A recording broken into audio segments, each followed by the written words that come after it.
자, 후보자 한 개인으로서 동성애를 옹호한다? 또 아니다? 또 동성혼을 추진한다? 이건 개인이기 때문에, 개인 프라이버시이기 때문에 누구도 그걸 탓할 수는 없습니다.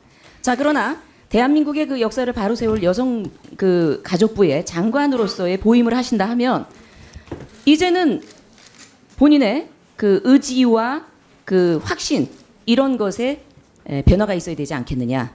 그래서 당당하게 국민에게 말할 수 있어야 된다 이런 생각이 듭니다.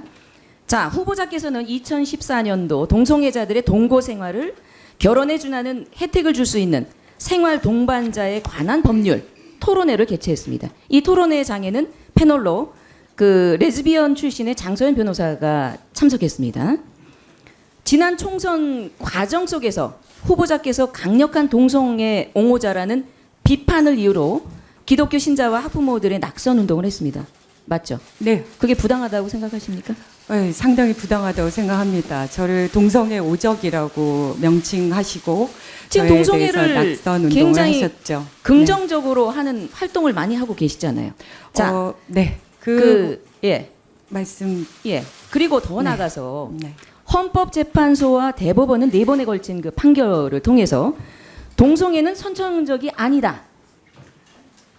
그 절제되지 못한 그 부도덕한 성적의 욕구가 극렬하게 나온 것이라고 지적하고 있어요. 어디서요? 헌법재판소와 대법원에서 그 동성애에 대해서 판결문을 내린 것에 보면 이런 지적이 있습니다.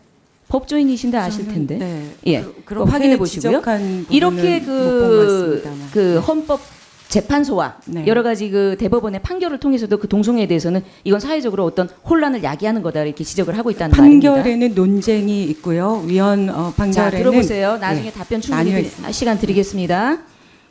그 기독교 단체나 그 종교상으로 반대하는 부분에 극렬한 그 의견 게시와 또 의학적으로 타당한 이유를 반대하시는 분들이 많아서 이게 양쪽이 배치가 되는 분들이 많아요. 자, 후보자께 묻겠습니다. 동성애는 에이즈를 확산시키는 주된 요인이다. 아니다. 어떻게 생각하십니까? 제가 이미 서면 질의에도 답변했지만 그 문제가 한 인간의 인생의 전체가 관여돼 자, 있고 때로는 자. 생명이 관련돼 있기 때문에 자, 어쨌든 에이즈하고 이 단순하게 관련성은 말씀드리기 미흡하다 어렵습니다. 이렇게 얘기하시는 거죠? 네? 미흡한 겁니까? 미흡하다는 동성애, 게 에이즈 무슨- 관련 질환이 동성애로 반로되는 것이 미흡합니까? 저는 그 문제는 과학적으로 다른 설명되지 문제라고 않은 겁니까? 생각합니다. 네. 그렇게 그래서 그동안 하시는 활동하신 사항들을 이렇게 쭉 좀 살펴봤는데 특히 그 눈에 띄는 것이 동성애 관련된 사항들이 많았습니다. 앞에서 많이도 얘기했지만은 변호사실에 이제 동성애 처벌을 이유로 병력 의무를 거부한 명백하게 헌법을 위반한 군인권센터 임태훈 소장의 어떤 재판 변론도 맡으셨고요. 또 동성애자 인권연대의 이 임태훈 그 이 소장과 함께 동성애와 에이즈에 관련된 관련성을 설명하는 교과서 내용 이걸 삭제하는 요구도 해서 관철시켰고요. 홍대에서 열렸던 키오 축제에도 참여하셨고 동성애 처벌 관련된 군형법 폐지 개정안도 이렇게 발의를 하셨습니다. 이런 것들을 보면은 동성애에 대한 어떤 확고한 입장을 가지고 계시는데 그렇다고 후보자께서 동성애자는 아니시죠? 의원님 그 질문은 조금 위험한 발언이셔서 네. 네. 아까 앞에서도 말씀하셨지만 네. 질문 자체가 또 네. 어떤 차별성을 담는 질문일 수 있습니다. 굉장히 중요한 질문인데 이걸 그 답변을 이렇게 회피를 하시면은 아니요, 회피가 아니고요. 네. 저는 위원님이 조금 그걸 더 좀 고민해 주시면 하는 생각입니다. 알겠습니다. PTP 보십시오. 2013년 6월 군대 동성애 처벌하는 균형법 92조 6폐지안을 입법 청원하는 소개 의원으로서 활동한 바 있습니다. 그리고 2013년 9월 남자 동성애자들의 결혼식인 김조광수와 김승환의 결혼식에 참석하여 축하의 인사를 전하고 있습니다. 그리고 2014년 동성애자들의 동거 생활을 결혼에 준하는 혜택을 줄 수 있는 생활 동반자에 관한 법률 토론회에 주관하여 레즈비언 출신의 장서연 변호사에게도 발제자로서 세운 바가 있습니다. 그리고 2016년 1월 자신 후보자 동성애 옹호 활동을 SNS에 유포한 시민을 강동 경찰서에 고소했다고 그리고 무혐의 처리되었다는 기사를 제가 본 적이 있습니다.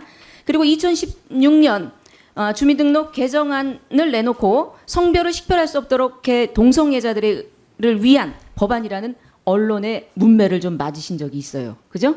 신문 보셨죠? 문매는 아유, 맞은 적 그죠. 없는데. 아니, 언론에서 했으니까 네. 문매지. 아, 네. 예, 2017년 5월 정의당 주도의 김종대 의원 균형법 일부 개정안 제출 시 민주당 의원으로서 유일하게 동참하셨습니다.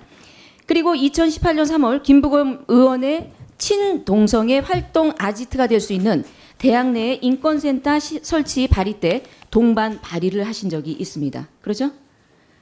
그리고 2018년 최근 종교복지시설에서 종교행위 금지하는 법안 공동 발의를 해서 기독교의 반발을 산 적이 있습니다. 요거는 이제 사회복지사업법 일부 개정 법률안에 대표 발의를 했던 김상희 의원에 같이 하셨던 부분이다. 이렇게 그 양성 평등이 애매한 부분에서 이런 그 동성애에 대해서 이 아주 횡보를 동성애를 옹호하고 그러나 아까 모두 발언이나 여러 가지를 볼 때 우리 후보자께서는 이게 뭐 사회 일각에서 조금 벌어지는 거라도 사회적인 총리와 뭐 이런 걸 그 같이 해야 된다 이런 말씀 주셨어요. 근데 그게 일반 개인일 때는 관계없습니다. 그러나 대한민국의 정부 정책을 앞서서 하는 여성가족부 장관으로서는 이런 올바르지 않다라고 보이는 다수의 의견들이 있는 대한민국의 현재의 상황에서 마땅히 여성부 장관으로서의 준용되는 게 이게 마땅하느냐 이런 부분에 본의원은 의견을 드리지 않을 수 없습니다. 의원님께서 말씀하신 그 내용들은 대부분 사실들에 기반돼 있지만 그 사실들의 전제가 조금 다르다고 생각합니다. 말씀하신 대로 실제로 그 성소수자의 문제라는 게 누군가에게 차별을 하지 말자라는 것이지 그것을 옹호하거나 또 뭐 권하거나 이런 문제는 아니거든요. 그러니까 아까도 말씀하셨지만 제가 성소수자에 대한 부분에 대해서 남달리 그들의 차별하는 그 마음에 동감하게 되는 것은 제가 너무 어린 시절에 일찍 아버지를 여의고 너무나 어린 차별적인 그런 상황에 노출돼 있었기 때문에 그 부분들에 대한 공감을 갖고 있기 때문이라고 말씀드렸고요. 그리고 아까 뭐 일부 이렇게 고소고발했다는 그 부분은 동성애에 대한 부분이 아니라 그분들께서 제가 정말 진지하게 고민하고 종교적인 선택을 한 것에 대해서 저에게 그거를 위장 잠입했다 이런 식으로 표현을 하셨기 때문에 그것이 예민한 총선 시점에서는 그게 되게 문제가 있을 수 있어서 저희가 그거를 못하게 하기 위한 것이었고요. 여성가족부 장관의 역할은 그 모든 것들을 반대하고 우려를 표현하시는 분들로 대변해야 되는 역할이라는 것에 대해서 충분히 자각하고 있습니다.